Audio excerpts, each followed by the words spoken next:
ang ating Pangulo ng Republika ng Pilipinas, His Excellency Benigno Simeon Aquino III.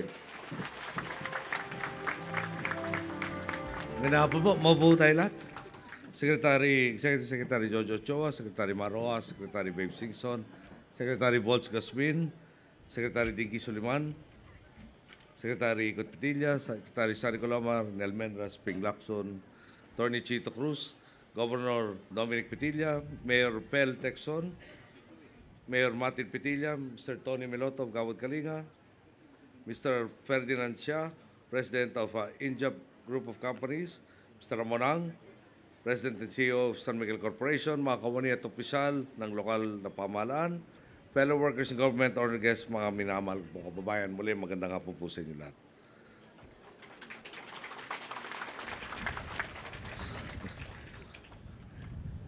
Tatanganan ko lang po ito, may balak yata tumakas itong aking speech. Ngayong taon po, pinili po natin pagdiwang ang EDSA sa piling ng mga komunidad na humarap sa matitinding hamon noong nagdaang taon. Una po tayong lumapag sa Katiil, Davao Oriental kahapon upang kamustahin ang mga naapektuhan ng Bagyong Pablo. Pagkatapos ito, bumiyahe po tayo sa Bohol upang makadaupang palad naman ang mga tinamaan ng lindol noong nakaraang Oktubre. Dumiretso po tayo sa Cebu, isa pang lalawigan na tinamaan ng sakuna, at kaninang umaga, doon tayo namuno ng flag raising ceremony at sinaksihan ang tradisyonal na salubungan tuwing EDSA anniversary. Nagdaan din po tayo sa Bantayan Island at mula doon pumunta tayo rito sa Tanawan. Tutungo rin tayo ng Giwan mamaya at last stop naman po natin ang Tacloban. Nagaya ninyo ay talaga pong sinagasaan din ng Bagyong Yolanda. Puno nga po ang schedule natin sa 2 araw na ito. Pero tuwing nakikita ko ang panibagong pag-asa sa ating mga komunidad at naririnig ang mga kwento mula sa inyo at sa inyong mga pinuno, talaga pong nawawala ang ating pagod at lalong nabubuhayan ang ating loob.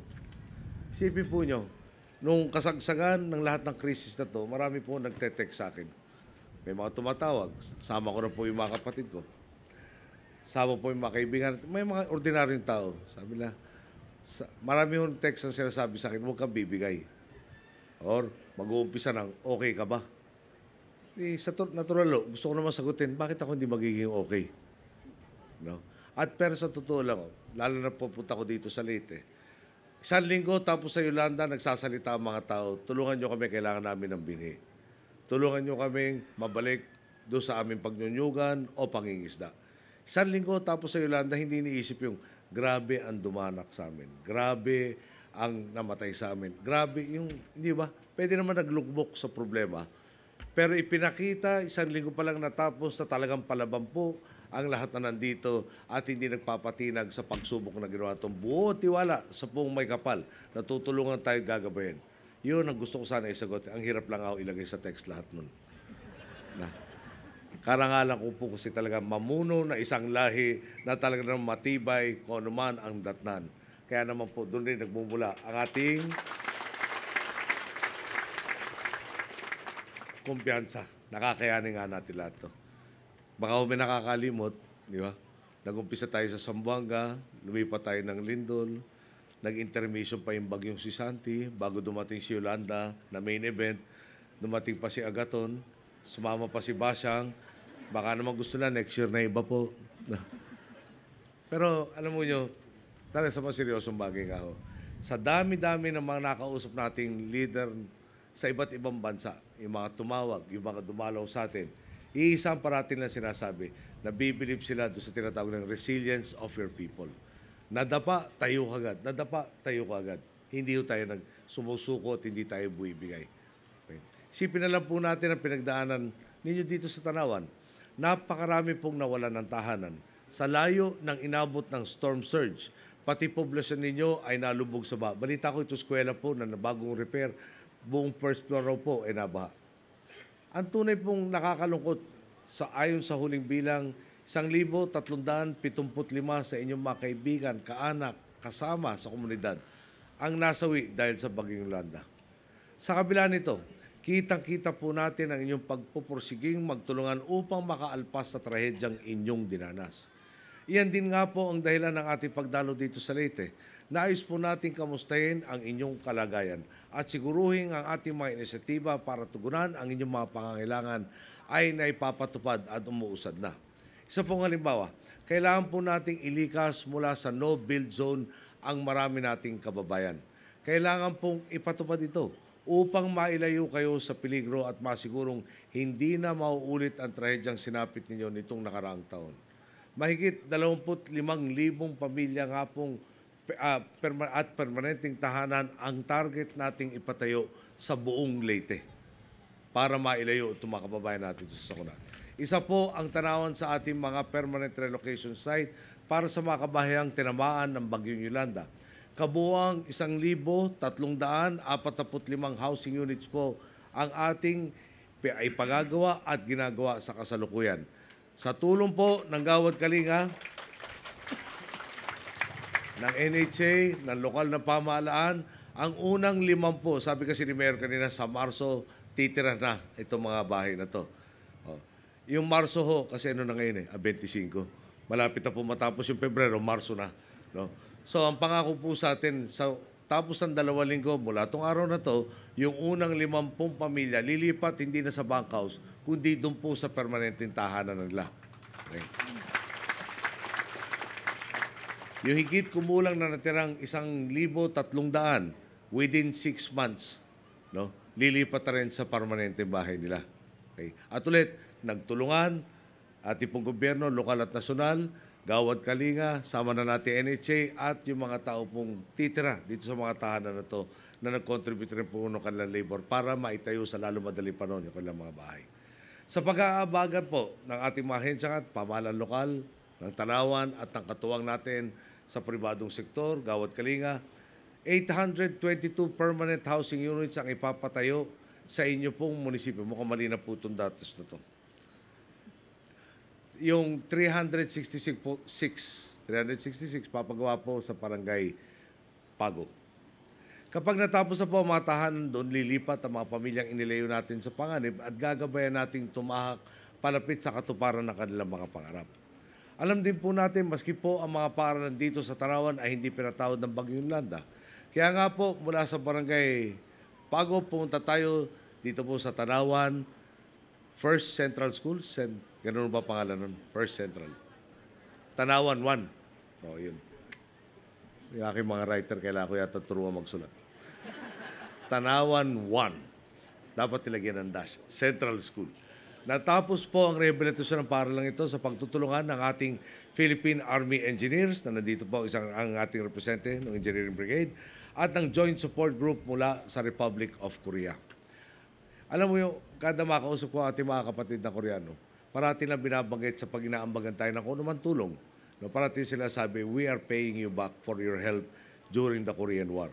Korean War po, 1950. Kakatapos ng World War II, 5 years later, tayo nasalanta ng World War II. Dito kayo sa Leyte, napakatinding bakbakan ang inabot, di po ba? Pero 5 years later, nandun tayo, nakipagsabak nga sa bakbakan para ipagtanggol ang kalayaan at hanggang ngayon po. No? Talagang yun na naging dahilan o base ng ating matindi at matibay na pag-ugnayan sa Republic of South Korea. Baka naman pwede natin maparating sa kanilang presidente sa pamamagitan ng konti palakpak na talagang natutuwa tayo sa kanilang ginawa.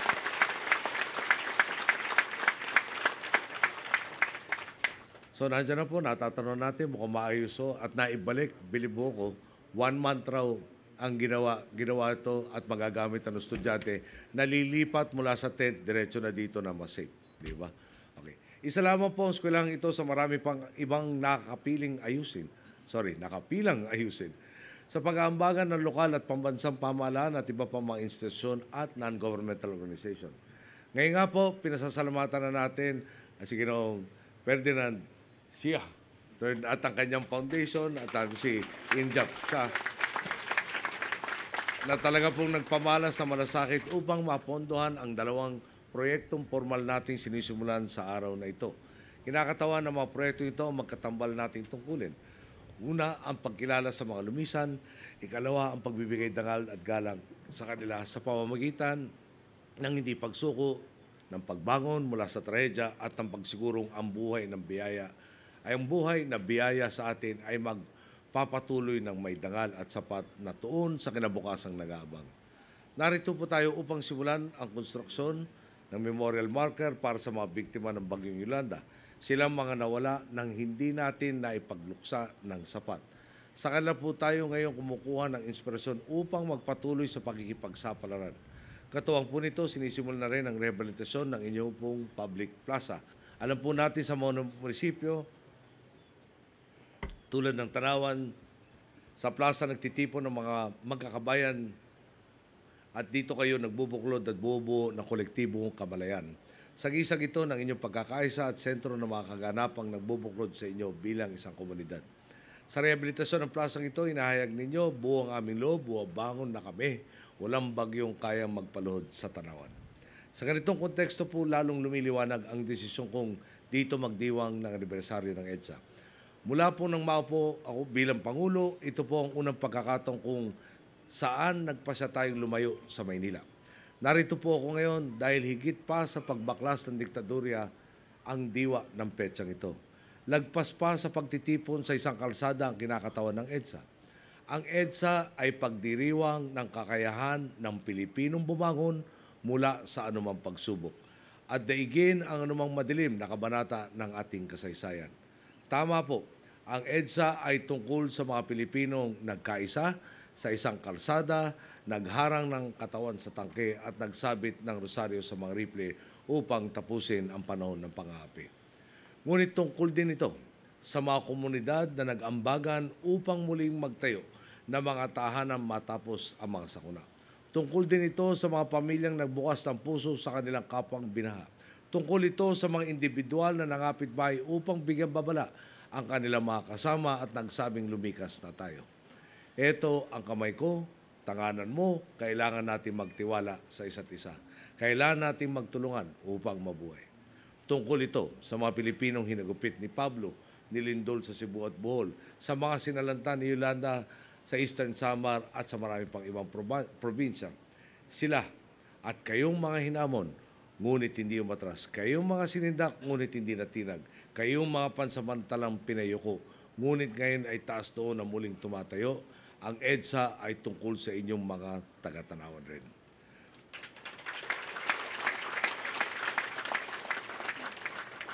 Marahil po isang araw, babalik tayo sa mga komunidad na tulad ng Tanawan at ng mga kamusta. Inaasahan ko na pagdating ng panahong iyon, ang magiging tugon ninyo, Pilipino ko, nasa puso ko ang diwa ng EDSA, eto kami, masigla, tuluyan ng nakabangon at tuloy ang pagsisikap tungo sa katuparan ng aming mga pangarap. Magandang araw po, maraming salamat po sa inyo lahat.